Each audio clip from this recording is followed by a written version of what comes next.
বিসমিল্লাহির রহমানির রহিম। 14 এপ্রিল 2025। শিরোনাম হলো মির্জা আব্বাস বনাম পিনাকি ভট্টাচার্য। দুজন একটা সমঝোতায় আসা দরকার। তার কারণ হলো একজন একজনকে অপমান করে কথা বলছেন। পিনাকি তো ছবল মেরে কথা বলতেছে। পিনাকির ছবলে মির্জা আব্বাস একদম ফ্ল্যাট হয়ে যাওয়ার তার অবস্থা হয়েছে। এখন আজকে একটা ভিডিও দেখলাম, মির্জা আব্বাস সাহেব কিছু কথার উত্তর দিয়েছেন। আমি ওনার ভিডিওটা দেখলাম, মন্তব্য দেখলাম, শত শত মন্তব্য তখন হয়েছে, এখন বোধহয় কয়েক হাজার হয়ে গেছে। প্রায় মন্তব্যগুলো মির্জা আব্বাসের বিরুদ্ধে। তার মানে হলো বিএনপির ঘরানার বাহিরে যারা, তারাই মন্তব্যগুলো করেছে।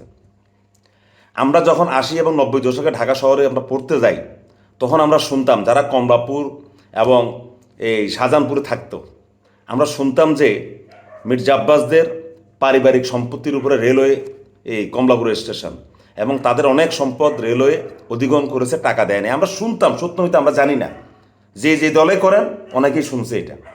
আজকে মির্জা আব্বাস সেই কথাটা আবার পুনরাবৃত্তি করলেন যে কমলাপুর রেল স্টেশনের অনেক জায়গা তাদের থেকে একবার করছে, টাকা দেয় নেই, এবং তাদের প্রত্যেক পুরুষের জায়গার উপর দিয়ে রাস্তা গেছে, উনি বলছেন সব ঠিক আছে। আবার তিনি কিছু খোঁচাও দিলেন যে চাঁদা টাদার কথা এনসিপিতে। মির্জা আব্বাস সাহেব, এনসিপিরা কই থেকে চাঁদা আদায় করে? আপনার বলার দরকারটা কি? আপনার বলার দরকারটা, আপনি তো আমাদের একজন সিনিয়র লিডার, কেন খোঁচা দেন এই পোলাবানগুলাকে?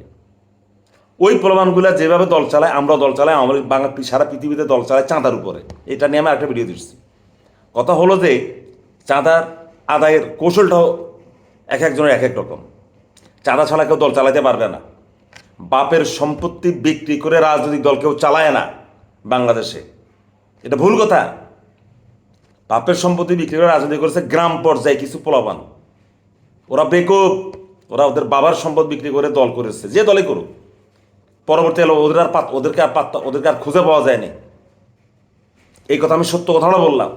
যারা বাবার সম্পদ বিক্রি করে রাজনীতি করেছে, এই বাবার সম্পদ বিক্রি করা রাজনীতিবিদদেরকে বা ওই কর্মীদেরকে পরবর্তীকালে আর দল মনে রাখে না।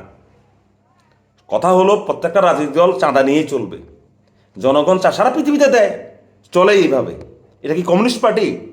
কমিউনিস্ট পার্টি হলে না রাষ্ট্র টাকা দিবে, রাষ্ট্র দল চালাবে। গণতান্ত্রিক রাষ্ট্রের প্রত্যেকটা দল চাঁদা নিয়েই করে। তাই আপনি মির্জা আব্বাস সাহেব সিনিয়র লিডার, আপনি কেন এনসিপিকে আপনি খোঁচা দেন? আর সোশ্যাল মিডিয়াকে কেন আপনি আক্রমণ করেন বারবার? আপনি বুঝছেন না কেন? এই যুগগুলো সোশ্যাল মিডিয়ার যুগ, আপনি বুঝতে পারেন না এই যুগের পোলাপান কি চায়? হ্যাঁ, বুঝবেন বা কীভাবে? সমালোচনা করতে পারবেন, আমরা সমালোচনা করি। আমার এই ভিডিও যদি মির্জা আব্বাস সাহেব একটু কেউ পাঠাইতো ওনার কাছে, তাহলে আমি খুশি হইতাম। তার কাছে পাঠাইলে খুশি হইতাম। মির্জা আব্বাস, আপনার সন্তান তো বাংলাদেশে পড়ে না।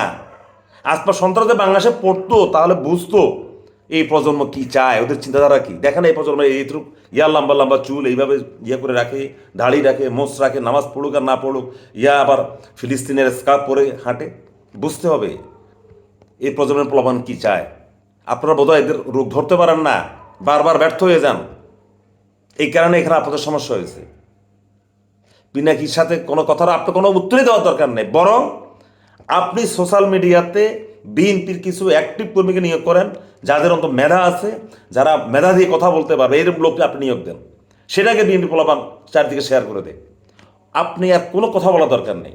আপনি যত পিনাকির বিরুদ্ধে কথা বলবেন, এনসিপির বিরুদ্ধে কথা বলবেন, আপনার রাজনৈতিক কেরিয়ার নষ্ট করে দেবে এরা।